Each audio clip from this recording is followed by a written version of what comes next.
From calm, sunny skies to catastrophic tornadoes, weather changes in an instant. Our weather experts debunk popular myths and help you prepare if severe weather strikes. The KHQA Elite Weather Team. Experience matters.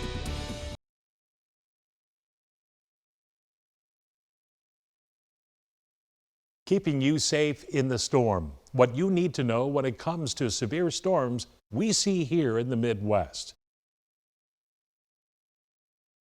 Thank you for joining us for this year's Keeping You Safe in the Storm Severe Weather Special.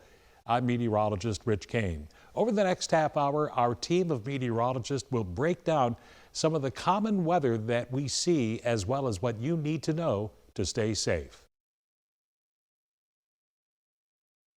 Our team, based out of Quincy, Illinois, led by yours truly, along with Tegan Orpit, Sarah Lighthizer, covers much of the tri-state area. Then moving further east into central Illinois, it's Cheryl Lemke, Nick Patrick, Matt Bednar, along with Darren Leeds, are covering everything from Jacksonville all the way to the Indiana border. Well, the Midwest sees a variety of different types of severe weather that ranges from snow and ice during the winter months to severe thunderstorms, which can lead to hail, high wind, and in the worst case scenario, tornadoes. Severe thunderstorms can develop large hail and can spawn tornadoes with very strong wind. Meteorologist Darren Leeds takes a look at the different severity levels of these various types of storms.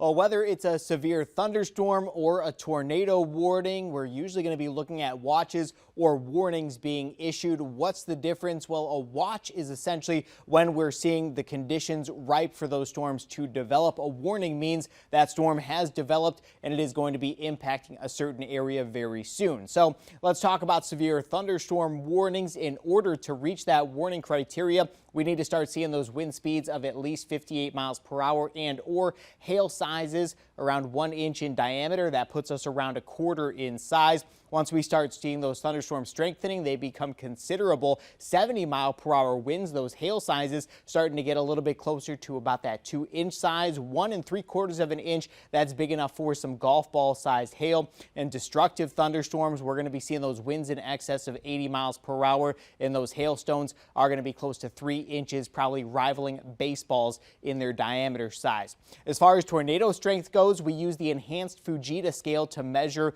the wind strength and how much destruction is happening with those tornadoes. EF0, that's going to be our baseline. Winds at least 65 miles per hour and likely going to start to see some minor damage around area neighborhoods. We're talking some branches down, some shingles off roofing. As we continue to climb up that enhanced Fujita scale, wind strength is going to be just continuing to wind up, and that's when we're going to start to see even more damage beginning to happen. Winds in excess of 110 miles per hour, that puts us at EF2.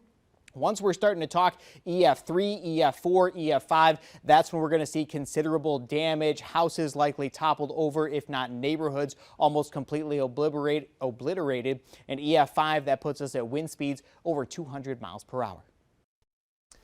But tornadoes aren't the only threats that can form within a thunderstorm. Hail and lightning can also be very dangerous. Meteorologist Matt Bednar gives us a closer look. When it comes to severe weather and determining if a storm is strong enough to be severe, it needs to make a certain criteria, and one of those could be the size of its hail. But how does hail form? Starts off with water droplets going well up into the atmosphere with those updrafts, and once they get above that freezing level, where temperatures are below 32, they begin to freeze over. And this process happens over and over again, adding additional layers onto those hailstones every single time, until eventually that hailstone becomes too heavy for those updrafts to keep it aloft, and that hailstone has to fall back to the surface as hail. And what it does is it varies in all different types of sizes, starting off as pea-sized hail, getting into the severe category once you get above a quarter, and very dangerous hail starts around 2 inches.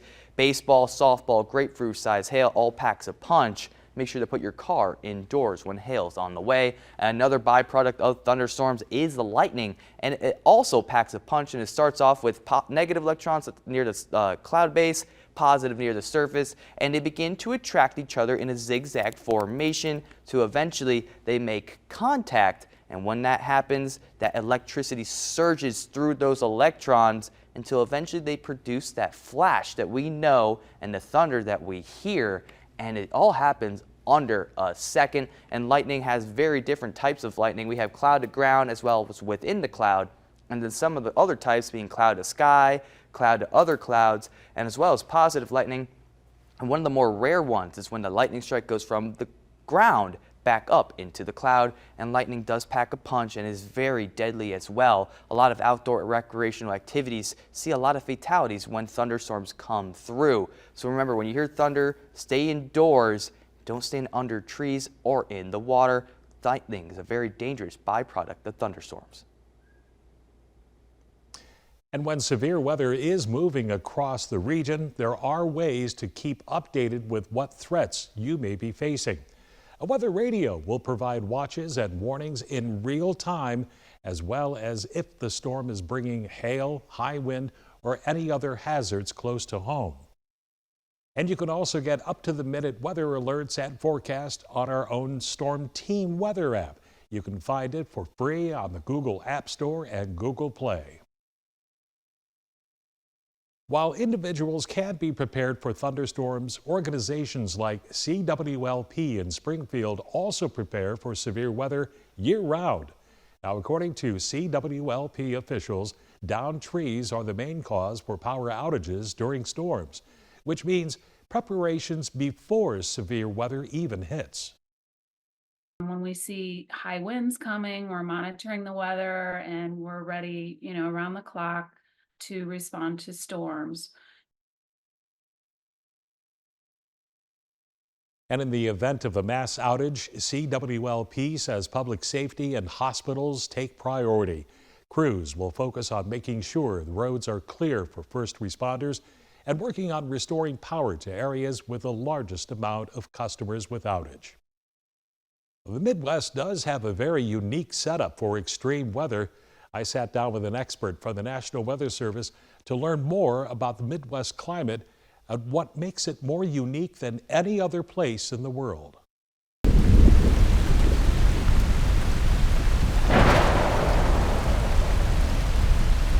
Why is it that the Midwest is so unique when it comes to weather and climate compared to the rest of the world? Yeah, it's really because of our unique geography and where we sit in between key features. So, you think of Canada, right? Well, there you have a lot of snow, you have a lot of cold that builds up. You have access to Arctic air that comes from, the North Pole. So a lot of our cold kind of originates in Canada and even further north, in the ports of Greenland. Then you think of the Gulf of Mexico. That's where our moisture is supplied, our warmth and our moisture.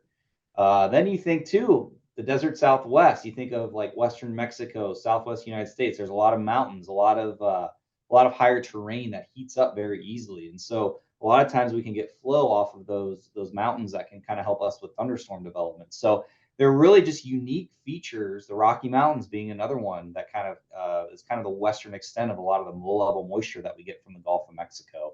And so a lot of different unique features kind of working together for us here in the Midwest that gives us all sorts of different types of weather that we love and know.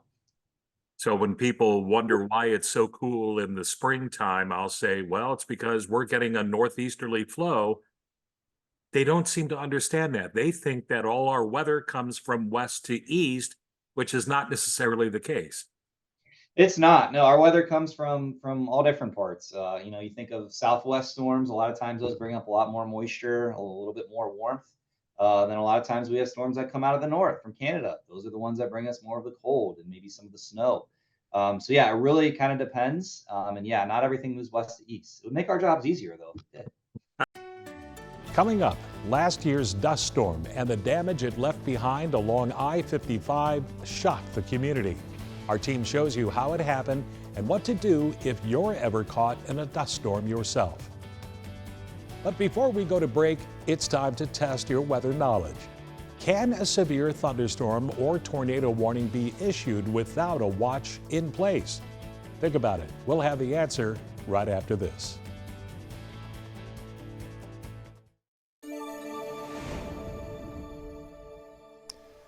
And welcome back. So let's see how weather aware you really are. The correct answer is yes. While the majority of the time a watch is in place prior to a warning being issued, a warning can be given for a storm with no watch having been issued. Severe storms can take on a variety of forms, posing multiple threats. But as Storm Team Chief Meteorologist Cheryl Lemke explains, that wind can be extremely destructive on their own. Although rotating winds within a tornado draw the most attention and garner the most fear, truth is far more damage is from downbursts and straight-line winds and derechos. A downburst is a concentrated area of strong winds created when cold air aloft within a thunderstorm rapidly accelerates down to the ground and fans out in one direction, often reaching speeds over 100 miles an hour. A derecho is a subset of straight-line winds, being a more widespread, long-lived windstorm. By definition, a derecho is a swath of wind damage that extends continuously or intermittently at least 400 miles and is at least 60 miles wide. It contains wind gusts at least 58 miles per hour for most of its path, but it also includes occasional gusts of 75 miles an hour or higher, sometimes as high as 130 miles per hour, equivalent to a strong EF2 tornado. And one such derecho event happened just last year in central Illinois on June 29, 2023, when multiple waves of intense winds trekked across the Midwest for roughly 8 hours, leaving a swath of destruction from north of Kansas City through the heart of central Illinois and then southeast into the Ohio River. Just how impactful and how much damage the wind can cause is dependent on a number of factors, including the strength of the wind, the size and weight of the object affected by the wind, and the surface area of the object. For instance, a leaf from a tree can flutter at speeds of 3 miles per hour, but winds around 28 miles an hour can move a plastic trash can. Ramping the winds to 67 miles per hour can jostle around the average 175-pound person. And as winds increase to 90 miles an hour, a car can get pushed off the road. But when winds get over 100 miles per hour, you start to see major issues and extensive structural damage to businesses and homes. Weather instruments across the region from last year's derecho recorded wind gusts of at least 70 miles an hour and high gusts over 100 miles an hour in Taylorville, Illinois. But high winds can also lead to issues when combined with other factors, like the deadly dust storm that hit last May. It was one of the most rare but dangerous events associated with gusty wind. It's dust storms. And we're not immune here in the Midwest. Our Storm Team meteorologist, Nick Patrick, tells us how these storms are formed and how to protect yourself. Now, it's not something we usually think about here in central Illinois, but we've seen the damage it can cause. Dust storms coming through central Illinois, winds pulling up that dust here, especially when it is dry outside. These dust storms really causing visibility problems, the big one out there. Can't see for really any amount of space. Mechanical issues, planes, things like that. And of course, those breathing concerns out there. This is exactly pretty much what happened to us when those farmers were tilling their fields and we saw the damage that these storms could actually cause. On May 1st of 2023, multiple crashes occurred on I-55 right near the Sangamon-Montgomery County line, and that was due to that blowing dust, reducing visibility basically to zero. Illinois State Police reported 72 vehicles were involved on both sides of the interstate there between mile markers 76 and 78. 7 fatalities reported, 37 people all were injured from this storm, and that dust originated from those freshly tilled fields and planted farm fields, kicked up by that wind gust, 45 miles per hour there, and winds increased further during the day. We actually had a peak wind gust here in Sangamon County at 54 miles per hour at the Springfield Airport at 3:42 in the afternoon. Now, what you want to do, pull off to the side of the road as soon as possible. Once you can't see, that's where we get those wrecks. And it was obviously the chain reaction that happened there back last year. Turn your car off. That's the key. Get your foot off the brake. Tail lights become a major concern because if somebody sees those tail lights on, they start to follow them. They think you're going when you're standing still. That's when those wrecks can occur. We get that chain reaction again with all those cars being backpiled on the roadways. Make sure you don't enter the area if possible and never stop on those roads. Coming up next, flooding becomes a major concern along area rivers and what you need to know when that heavy rain hits. Before we head to the break, the question, how weather aware are you? Here's the question, how is a tornado's strength determined? Is it wind speed, damage, or a combination of both? We'll have the answer in a moment. Welcome back, and it's time to see if you answered correctly our last trivia question. The question was, how is a tornado's strength determined? If you're a fan of the motion picture Twister, you got this one. If you answered both, it is correct. It is everything. Well, when it comes to heavy rainfall, flooding always becomes a concern in the tri-states. Meteorologist Sarah Lighthizer discusses how to stay safe in flood-prone areas. Whether you live on the Great Mississippi, another river, or not near any water, being prepared for flooding is essential. According to the National Weather Service, flooding is the second leading cause of weather-related deaths. So how can you stay safe when there's a flood? If you live near to flood-prone areas like creeks that tend to rise, quickly make sure you have good notification of the potential for that flooding. If you see flood waters on the roadway, do not try to drive through them. You do not know whether that road has been compromised, if it's been washed away. Water is extremely powerful. It can pick up your car, no matter if you have a truck or a small compact car. A little bit of water can move a lot. Even if you're an experienced swimmer, those are things that you just don't want to put yourself in. So don't test it. Why is it important that we follow these tips?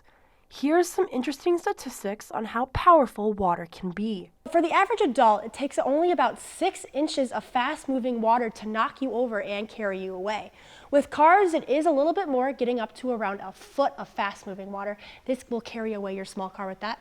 And finally, around 18 to 24 inches of fast-moving water can carry away most SUVs, vans, and trucks. So it is very important that when you see a flooded roadway that you do not cross through it. Turn around, do not drown. When it comes to flooding, the best overall thing you can do is to stay weather aware prior to the event. To being prepared for severe weather, having an emergency kit and a plan is something everyone needs to think about. According to the National Weather Service, an emergency kit should include water, non-perishable items, clothing, blankets, and a first aid kit, medications and medical insurance cards, and emergency contact information. A plan means knowing where you need to go when severe weather hits. We have experienced severe weather before. We've had disruptions with things like power or temporary, you can't get down roads and things like that. So it's always good to be able to kind of be sufficient for yourself. A list of items to put in your safety kit. Just head over to our website, KHQA.com. Up next, a fun do-it-yourself weather project with Take an Orbit. But first, it's time for our last trivia question in our severe weather special. True or false? Flash floods can only occur along rivers and streams. We'll have the correct answer coming up.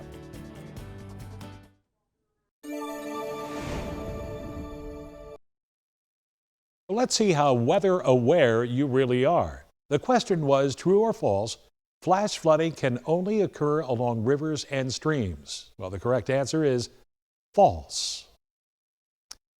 Well, spring is traditionally a rainy time here in the Midwest, and a rain gauge is what we use to measure how much rain does fall. Take an Orbit shows you a fun and easy project that you can do at home. Do you ever wonder how much rain we get? Well, you can find out just how much rain falls in your backyard by using a rain gauge. You can also make a rain gauge with just some few simple items that you have at home. Here is what you will need. A small glass of water, a water bottle, you can use duct tape or regular tape, a magic marker, also some scissors, and a ruler. First, you're going to want to take your water bottle and you're going to want to cut the top off. This, you might need some assistance from an adult, but you're going to take the top and you are going to cut it off so it is in 2 pieces, okay? Then you're going to take the one side of your water bottle and you're going to pour just a little bit of water in the very bottom. Not every surface of a water bottle or even any kind of clear bottle will be smooth. So this allows you to start out with a smooth surface. Next, you're going to take your tape, whether you choose to use duct tape or regular tape, and you are going to create a way to measure. So you'll put the tape on the side of the bottle just like that. Using your ruler and marker, you are going to then begin to mark out an inch. Make sure that you start your tape just above the water line that you just created. And then you are going to mark on here the inches up to the top. Next, you're going to place the top of the bottle back on to the surface. You're then going to take a piece of tape and wrap it around. This will help to secure the top part. This also acts as a funnel to collect the rain when it falls. Well, now you have made a homemade rain gauge to measure how much rain falls in your area. But when it's going to rain, make sure you take your rain gauge outside, place it away from any trees or buildings. You can even take it a step further. Dig a little area to place your rain gauge inside to help it be just a little bit more secure. This is a fun and easy way to measure how much rain falls at your house. Rain gauges are not the only fun STEM project that you can make at home. For example, tornado in a bottle and water cycle in a bag are just a few of the other examples that you could try. Have fun with it. We'll be right back.